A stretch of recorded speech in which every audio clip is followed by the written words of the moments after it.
ಡಿಕೆಗೆ ಸಿಗ್ತಾ ಇಲ್ಲ ಪಟ್ಟ, ಎಲ್ರು ಕೊಡ್ತಾವ್ರೆ ಕಾಟ. ಸಿಡ್ದೆದ್ರಲ್ಲ ಡಿಕೆ ಬ್ರದರ್ ಡಿಕೆ ಸುರೇಶ್. ಡಿಕೆಗೆ ಸಿಗ್ತಿಲ್ಲ ಪಟ್ಟ, ಎಲ್ರು ಕೊಡ್ತಾವ್ರೆ ಕಾಟ. ಸಿಡ್ದೆದ್ರಲ್ಲ ಡಿಕೆ ಬ್ರದರ್ ಡಿಕೆ ಸುರೇಶ್. ಬಾಯಲ್ಲೇ ಬೆಂಕಿ ಉಗುಳಿದ ಬಂಡೆ ಬ್ರದರ್. ಒಳಗೆ ರಕ್ತ ಕುದೀತಾ ಇದೆ, ಹೊರಗೆ ಕೂಲ್ ಕೂಲ್. ಮನಸ್ಸಿನಾಗಿರುವ ಮಾತು ಹೊರಹಾಕಿದ್ದಾರೆ.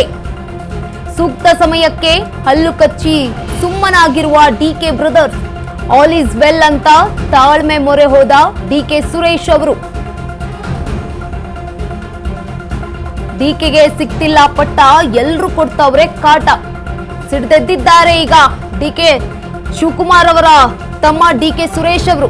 ಬಾಯಲ್ಲೇ ಬೆಂಕಿ ಉಗುಳಿದ್ದಾರೆ ಬಂಡೆ ಬ್ರದರ್. ಒಳಗೆ ರಕ್ತ ಕುದೀತಾ ಇದೆ, ಹೊರಗೆ ಕೂಲ್ ಕೂಲ್ ಆಗಿದ್ದಾರೆ. ಮನಸ್ಸಿನಾಗಿರುವಂತಹ ಮಾತನ್ನ ಈಗ ಹೊರಹಾಕಿದ್ದಾರೆ ಡಿಕೆ ಸುರೇಶ್ ಅವರು. ಸೂಕ್ತ ಸಮಯಕ್ಕೆ ಹಲ್ಲು ಕಚ್ಚಿ ಸುಮ್ಮನಾಗಿರುವ DK brother. All is well ಅಂತ ತಾಳ್ಮೆ ಮೊರೆ ಹೋಗಿದ್ದಾರೆ ಡಿಕೆ ಸುರೇಶ್ ಅವರು.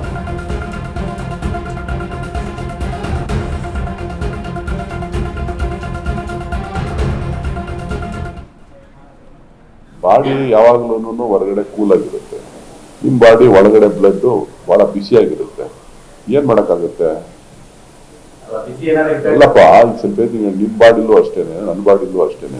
ಮೇಲ್ಗಡೆ ನೋಡಿದ್ರೆ ಬಾಡಿ ಕೂಲ್ ಆಗಿರುತ್ತೆ, ರಕ್ತ ಬಿಸಿಯಾಗಿರುತ್ತೆ. ಹೊರಗಡೆ ಬಿಸಿಯಾಗಿದ್ರೆ ರಕ್ತ ಸಂಚಲನ ಆಗುತ್ತೆ.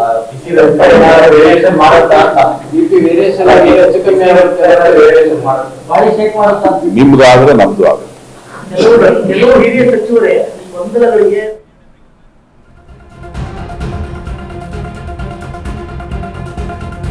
ಇದೇ ವಿಚಾರವಾಗಿ ಡಿಕೆ ಸುರೇಶ್ ಅವರು ಕೂಡ ಮಾತನಾಡಿದ್ದಾರೆ. ನಾಯಕತ್ವ ಬದಲಾವಣೆಯ ಕುರಿತು ರಾಜಕೀಯದಲ್ಲಿ ಸಾಕಷ್ಟು ಪರಿಶ್ರಮ ಪಟ್ಟಿದ್ದಾರೆ ಡಿಕೆ ಶಿವಕುಮಾರ್ ಅವರು. ಡಿಕೆಗೆ ಅವಕಾಶ ನೀಡಬೇಕು ಅನ್ನೋದು ಅಭಿಪ್ರಾಯ. ಡಿಕೆಶಿಗೆ ಶುಭ ಸುದ್ದಿ, ನಿಮ್ಮಂತೆ ನಾನು ಕೂಡ ಕಾಯ್ತಾ ಇದ್ದೀನಿ ಅಂತ ಹೇಳಿದ್ದಾರೆ ಡಿಕೆ ಸುರೇಶ್ ಅವರು. ನಂಬಿಕೆ ತಾಳ್ಮೆ ಎಲ್ಲ ಇದೆ, ತಾಳಿದವನು ಬಾಳಿಯಾನು. ಎಲ್ಲರನ್ನ ಒಟ್ಟಾಗಿ ತೆಗೆದುಕೊಂಡು ಹೋಗಬೇಕು. ಆ ಕೆಲಸವನ್ನ ಕೆಪಿಸಿಸಿ ಅಧ್ಯಕ್ಷರು ಮಾಡ್ತಾ ಇದ್ದಾರೆ. ಮತ್ತೆ ಅಣ್ಣನ ಪರ ಬ್ಯಾಟ್ ಬೀಸಿದ್ದಾರೆ. ಎಲ್ಲದಕ್ಕೂ ಒಳ್ಳೆಯ ಕಾಲ ಬರುತ್ತೆ ಅಂತ ಹೇಳಿದ್ದಾರೆ ಡಿಕೆ ಸುರೇಶ್ ಅವರು. ನಾಯಕತ್ವ ಬದಲಾವಣೆ ಪರ ಡಿಕೆ ಸುರೇಶ್ ಅವರು ಮಾತನಾಡಿದ್ದಾರೆ. ರಾಜಕೀಯದಲ್ಲಿ ಸಾಕಷ್ಟು ಪರಿಶ್ರಮ ಪಟ್ಟಿದ್ದಾರೆ ಡಿಕೆ ಶಿವಕುಮಾರ್ ಅವರು.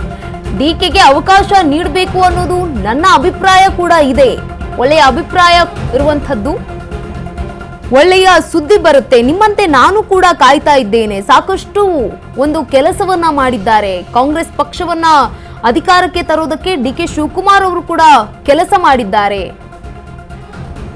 ನಂಬಿಕೆ ತಾಳ್ಮೆ ಎಲ್ಲ ಇದೆ, ತಾಳಿದವನು ಬಾಳಿಯಾನು. ಎಲ್ಲರನ್ನ ಒಗ್ಗಟ್ಟಾಗಿ ತೆಗೆದುಕೊಂಡು ಹೋಗ್ಬೇಕು. ಆ ಕೆಲಸವನ್ನ ಕೆಪಿಸಿಸಿ ಅಧ್ಯಕ್ಷರು ಮಾಡ್ತಾ ಇದ್ದಾರೆ ಅಂತ ಮತ್ತೆ ತಮ್ಮ ಅಣ್ಣನ ಪರವಾಗಿ ಬ್ಯಾಟ್ ಬೀಸಿದ್ದಾರೆ ಡಿಕೆ ಸುರೇಶ್ ಅವರು.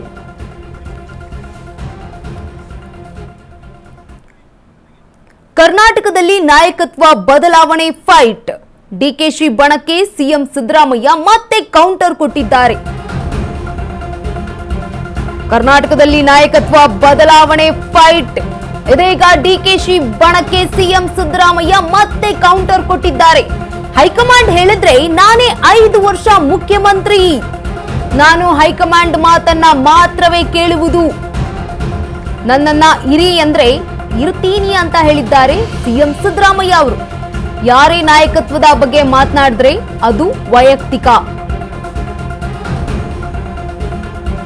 ಕರ್ನಾಟಕದಲ್ಲಿ ನಾಯಕತ್ವದ ಬದಲಾವಣೆ ಫೈಟ್ ದಿನದಿಂದ ದಿನಕ್ಕೆ ಜೋರಾಗ್ತಾ ಇದೆ. ಈಗ ಡಿಕೆ ಶಿವಕುಮಾರ್ ಅವರ ಬಣಕ್ಕೆ ಸಿಎಂ ಸಿದ್ದರಾಮಯ್ಯ ಕೌಂಟರ್ ಕೊಟ್ಟಿದ್ದಾರೆ. ಹೈಕಮಾಂಡ್ ಹೇಳಿದ್ರೆ ನಾನೇ ಮುಂದುವರಿತೀನಿ ಅಂತ ಕೂಡ ಹೇಳಿದ್ದಾರೆ. ಹೈಕಮಾಂಡ್ ಮಾತನ್ನ ಮಾತ್ರ ನಾನು ಕೇಳೋದು, ಇನ್ಯಾರ ಮಾತನ್ನು ಕೇಳೋದಿಲ್ಲ.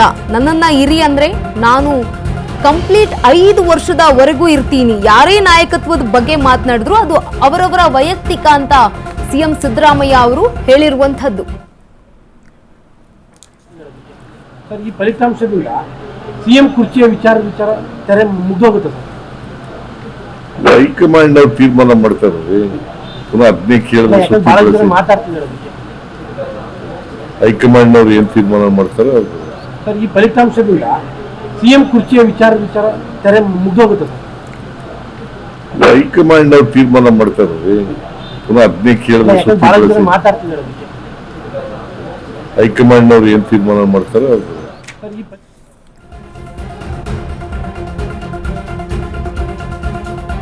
ಮುಂದಿನ ವಾರ ಹೈಕಮಾಂಡ್ ಬುಲಾವ್ ಗದ್ದಲ. ಈ ವಿಚಾರಕ್ಕೆ ಸಂಬಂಧಪಟ್ಟಂತೆ ಸಿಎಂ ಪ್ರತಿಕ್ರಿಯೆ ನೀಡಿದ್ದು, ನನ್ನನ್ನ ರಾಹುಲ್ ಗಾಂಧಿ ದೆಹಲಿಗೆ ಕರೆದಿಲ್ಲ, ನಾನು ಕೂಡ ಅವರ ಅಪಾಯಿಂಟ್ಮೆಂಟ್ ಅನ್ನ ಕೇಳಿಲ್ಲ, ರಾಹುಲ್ ಗಾಂಧಿ ಕರೆದ್ರೆ ಮಾತ್ರ ನಾನು ಹೋಗ್ತೀನಿ ಅಂತ ಹೇಳಿದ್ದಾರೆ ಸಿಎಂ ಅವರು.